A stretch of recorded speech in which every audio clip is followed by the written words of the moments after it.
po jo pa PDK-n. Nuk e kanë thënë kështu. Ashtu e kanë thënë.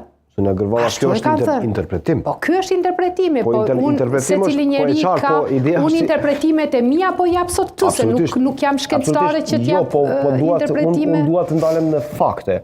Edhe unë nuk dua ta mbroj LDK-n, po vetëm dua të ndalem tek pozicioni i tyre. Ata kanë mundur të bëjnë një qeveri nga ana tjetër, kanë vendosur të qëndrojnë në mes. Kanë thënë ne nuk bëjmë as me vetëvendosjen, nuk bëjmë as me Partinë Demokratike të Kosovës ose me pjesën tjetër të opozitës, e ofrojmë qeverinë gjithëpërfshirëse thotë për të kapërcyer në një situatë të tillë. Tani kjo kaloi kjo situatë, ky ishte pozicioni i tyre. Kryetari i LDK-s i cili e jepte këtë propozim i humbi 60.000 vota. I humbi 60.000 vota. I humbi, vërtet është i humbi. Edhe kjo është fakt. Edhe i humbi sepse ka bërë gabime. Po. Sepse pozicioni i tij për ta refuzuar një koalicion parimor edhe për të ngulur këmbë që vendi të mbetet i bllokuar nuk është vlerësuar nga votuesit e LDK-s. Besoni që do funksiononte koalicioni vetëvendosje LDK?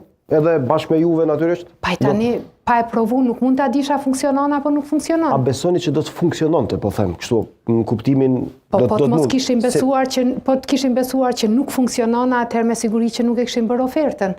Sepse herën e kaluar s'funksionoi Zona Gërvalla, 50 e sa ditë u bë edhe. Po tani ju e dini që ka pasur shumë elemente aty, ka pasur një përshtypje sikur janë ca forca të tjera. Po, mirë, po tani po ka pasur, shumë e vërtet, dhe prandaj edhe atëherë kanë gabuar dhe e kanë paguar çmimin në zgjedhjet e 14 shkurtit 2021. Nuk mësuan nga gabimi, përsëritën situata të ngjashme në vitin tani jo duke ndruar qeverinë, po duke bllokuar një shumicë e cila pati fituar 42% votave, edhe përsëri qytetari u detyrua t'ju thot ulën bank njësh se nuk pas ke mësuar asgjë gjatë këtij viti. Tani unë shumë shpresoj, sepse unë jo shumë njerëz në LDK, të cilët mund t'i kontribojnë shumë mirë kësaj shoqërie.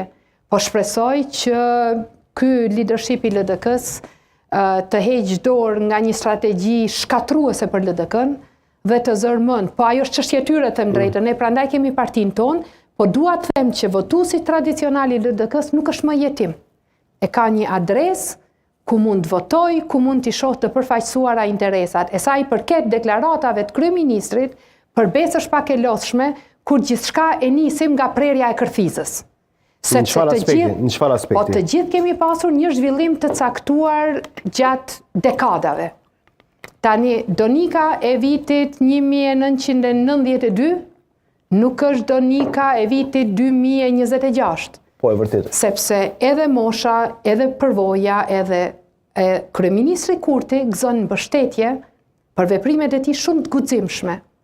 Edhe për mençurinë me cilën e ka udhëhequr edhe ekonominë e këtij vendi gëzon një mbështetje të jashtëzakonshme në radhët e votuesve të LDK-s. Por fakti që partia guxo është pjesë e këtij koalicioni dhe nuk është vetëm për nga numrat pjesë e koalicionit, po